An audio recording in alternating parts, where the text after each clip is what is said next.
বাহ! বিলের চমৎকার দেখে বাঁচিনি। বিলে গিয়ে সেটার মধ্যে দেও আর হুইয়া থাও তো বিছনের মধ্যে। তোমার তো কাম করো না কেন? আর দড়ি দিয়ে খেলা হয়। যাও গা, যাও যাও, ভাল ভালো গা।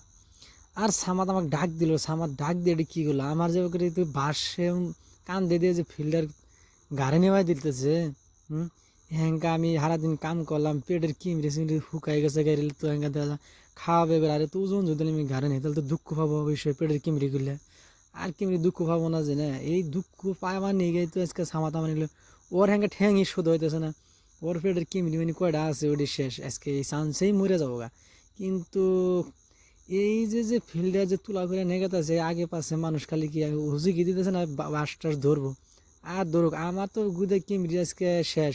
বড় একটা কিমড়ি আছিল, ওই কিমড়িটা দিয়ে হেলা দিছে হ্যাঁ। ওর পেটের কিমড়ি যে কি করতেছে, ওর পেটে অনেক নাচতে নীতি করতেছে না, তার কিছু দিশা পাইতেছে না। কিন্তু একটা কথা হলো না, এই ফিল্টারটা যে এত দুর্নিঘাত আছে আর এই যে ইয়ের হচ্ছে তুলবাকে পামো, কিন্তু আমার মনে বিশ্বাস হইতেছে না। কিন্তু তুলন তো নাকবই।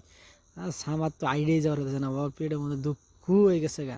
আর কিবা জানো তুই বাচ্চা না শালার সামার তোরে, তুই বিয়ে করে না, তুই জিন্দিগি বিয়ে করে না তোর, তোকে আমি কুদা দিলাম, তুই তুই ফিল্টার দিয়ে পানি খাওয়াবি না।